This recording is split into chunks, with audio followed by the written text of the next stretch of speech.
Hi everybody. Happy Friday. It's the weekend. You're watching Fog and Fern. My name is Nancy, and today I'm going to do just a short plant project involving a couple of ZZ plants that I have. Do you ever have a plant that annoys you and you baby that thing, you give it prime real estate in your home in terms of lighting and humidity, and the thing does not grow for you, like, ever? Well, I have a couple of plants like that, to be honest, but one of them is this Raven ZZ plant. And like, I love it, to be honest. Like, I really do. It's a really pretty plant. It's kind of goth. It's kind of strange. I like to have plants with interest. And so I had never seen a Raven ZZ, and it's Raven because it's, as you can see, very dark. It looks black, right? It's dusty. I used to take better care of her.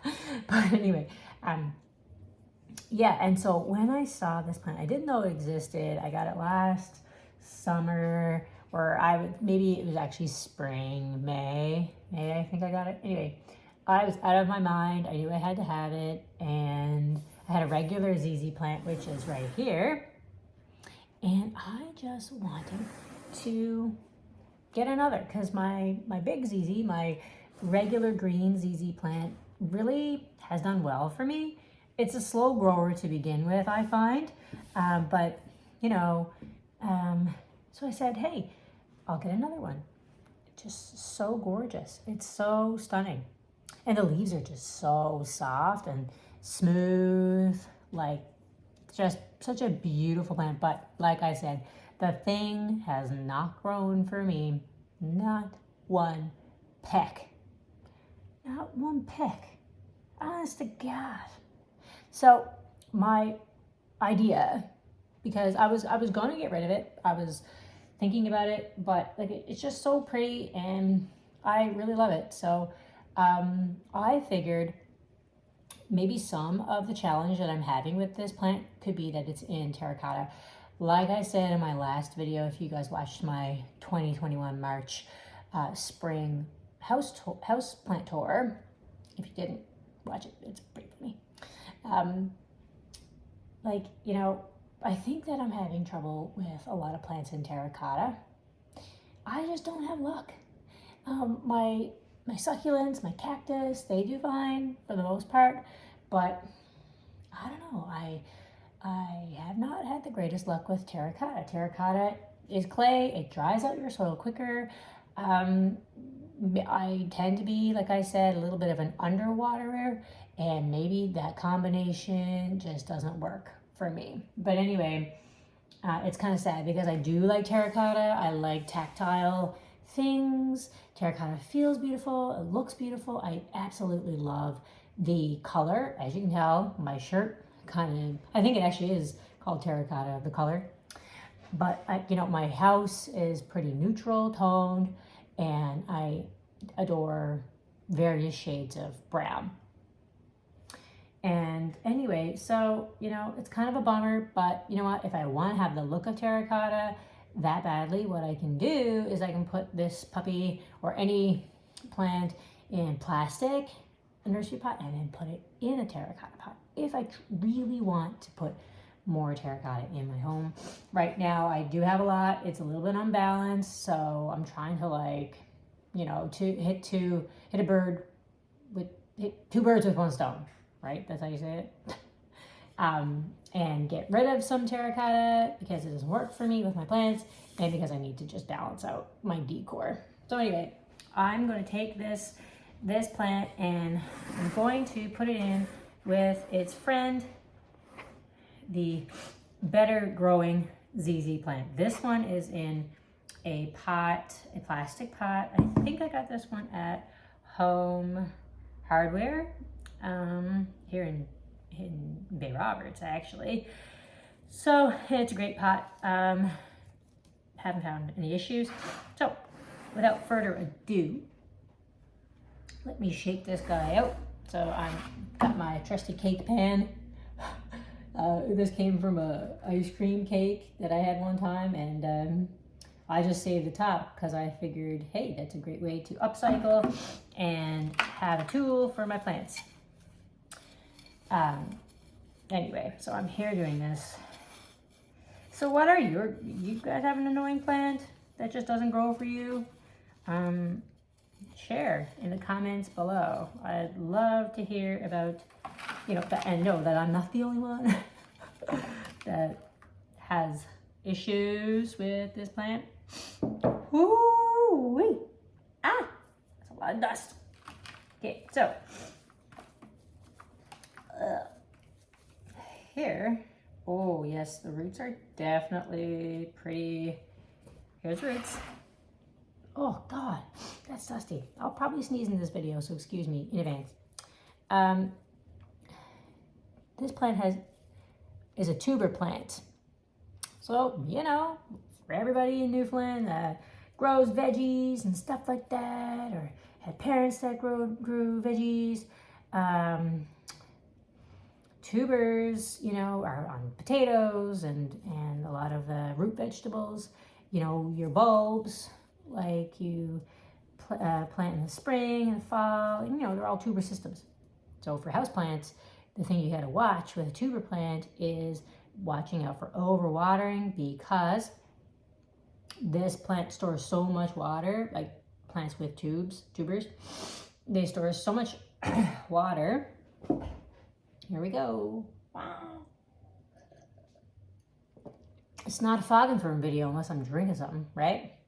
Anyway, so, and yeah, you have to watch it because we don't want to overwater, and then the tubers will become too full of water, and then you're at risk for root rot. But at the same time, you don't want to underwater because your plant will just dry up and die. I notice that there's some not good things happening with this plant. This leaf here is quite fragile. It looks like it's coming off of the tuber. That's tough because I have went long periods of time without watering this plant, because that's part of the general care for ZZ plants. You're not supposed to water this plant very often. Every 3 weeks is plenty. Some people water their ZZ plants every month. That's it, because it holds so much water in the tubes. So I don't know, like I've went that long without watering this plant. I fear that because it was in the terracotta, it provided that extra drying out. It dried out my plant more, I think, in the terracotta, now that I look at this tuber, because the tuber is also pretty wrinkly. I mean, tubers are wrinkly anyway, but it looks pretty wrinkly. So I think this plant was underwatered even by ZZ plant standards. It's a shame. I hope I can save it. So this plant, I cannot divide this plant because it belongs to the same tuber, which is fine. I had plans to kind of separate the plant and kind of stick the Raven ZZ throughout the green, but I won't do that. I'll just plop it down in the pot, and my goal is to just save this plant. Okay, that was oddly enough a plant that annoyed me. I was thinking about getting rid of, and now I'm all like, oh, don't die on that. Okay, so another thing I noticed is that, look at this soil down here in this terracotta pot. It is, well, you can't tell maybe from the video, but it is like a rock. Like, when I think about it now, that's a lot of soil at the bottom of this pot. I think this pot may have been also too deep. So I will keep that in mind if I ever use a proper terracotta again, in the sense that I actually stick the plant down in the terracotta instead of having a plastic pot and putting it in. So I am just a nightmare with terracotta. I realize I do not have the skills all you people out there that do your terracotta business, like, props. I just am not the whisperer of the terracotta. So what I'm doing here, I'm just gonna lay my ZZ down there. I mean, another thing I could do is plop this plant in a jar of water. So that's another trick that you can do if you've underwatered your plant, you've taken it out of the pot, whatever kind of pot it's in, and you look at it and you're like, these roots are crispy, they're dry, they're not very healthy, plant looks totally underwatered and dehydrated. One thing that I've done is I've put my plant in a jar of water for like a day. I've totally done this with my Hoya because, like I said in my last video, Hoya can be tough to get the hang of watering. So I've underwatered my Hoya, which were also in terracotta. And I've put them in a jar of water for like a day. And the next day, they are plump and happy again. And I've put them in plastic and they're just doing great. Awesome. So, you know, this one was a little confusing because unlike the Hoya, the leaves, you'll start to feel the dehydration in the leaves. They're very pliable. You can do what they call the taco test. You can bend your plant like this. And for Hoya, when they're happy, their leaves are very taut and hard. But this plant, that doesn't apply because these leaves feel totally healthy. I would have never known that this plant was as dry as it was if I hadn't taken it out of the terracotta right now. So I'm glad I did. What I'm going to do, I'll put it in this, like I said, and I'll just kind of monitor it. I'll give it a good drink here because this plant can be watered right now. I'll give it a good drink and I'll just kind of see how it goes. And if it doesn't come around, I will probably take it out and put it in a jar of water. It has the tubers though, so I don't know. That's why I'm a little bit more resistant to putting it in water. So all that water is going to get stored in the tuber, right? Which is what we want, but we don't want too much water in the tuber. So here I am. You can't see it, but I'm digging a hole in the ZZ, the big ZZ, the happy ZZ. Oh, you're so happy. So, yeah. So, is there anybody going plant shopping this weekend here in the Avalon Peninsula, Newfoundland, Labrador, or wherever you might be watching from? Maybe you're out in the prairies in the western part of Canada. I got a lot of buddies out there. And, you know, who knows? You might be watching from other parts of the world. Are you planning on doing some plant shopping this weekend? If you are, drop a comment. I'd love to know what your plans are in terms of plant shopping. Maybe you're getting some pots, some decor. Are there any kind of decor trends that you want to sort of hop on and try for your home? Let me know. I would love to, I lost a leaf. I would love to get some new pots this weekend. I've got some plans. Hopefully I can make it in the city because we are going to have our predictable winter storm in March. Maybe this is what we call Sheila's brush. I don't know where it came from. There's probably a bunch of folklore on it. I don't know. But in Newfoundland, we always have a storm after St. Patrick's Day or before St. Patty's Day. And it's around St. Patty's Day. And it's called Sheila's brush. And so it's just a storm that comes out of nowhere. And then lots of times it's our last storm for the winter. So cross fingers that this is our last storm. That would be rad. Okay. So, woo, you're going in there. I got a hole. There's some roots in the way. But you know what? That's all right. I'm certainly not going to clip those roots down there. Belong to my other ZZ plant. And I'm just going to put the soil back around this ZZ plant. Get it nice and situated. push it down gently but firmly so that the roots or the tuber gets nice and established, situated and anchored down in the pot. And oh God, I'm just looking at this. Oh, it was so dry. How sad is that? Like really, really sad. So, okay. Now, I'm not going to wire too much. Sometimes when your plants, this is the case especially for pothos, once your plants have been dehydrated to like the extreme, like I suspect this plant was, you don't want to just bombard your plant with water. When people do this with pothos, for example, the pothos, you know, contrary to what you might think, is not like, hey, look at all this water, I'm going to drink it because I really need it. Lots of times then the pothos will drown.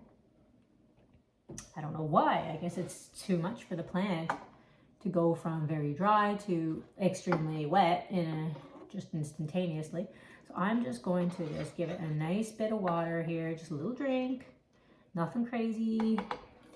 And let's see how this plant goes. See, so it's really cute. It's in this, I have it centered, you know, in the front of the pot because I couldn't move. I didn't want to separate these tubers because this plant is pretty older. It was kind of old from my house. Again, I've only been here since 2018 and had to restart and reestablish my plant collection. So I've had this plant for probably 2.5 years, probably. So it's, you know, it's not a young plant that I've had, so it's established very well, and I don't want to disturb the plant unnecessarily just because I want to split up or center the plant super, like really in the center of the ZZ. In the front center is fine for me. So ZZ plants enjoy medium to bright indirect light. I have a spot in my kitchen by the stairs going down to the basement. It's by a north-facing window that gets really good afternoon light as well, and a bit of weak east light. So that's where I'll put it. This plant really likes it there, and we'll see how it goes. So yeah, if there's any other type of video that you would like me to do in the near future, just let me know. I'm totally up for and open for any of your suggestions. Perhaps it's something that you want to know about a particular plant and its care. Maybe it's a question about outdoor gardening.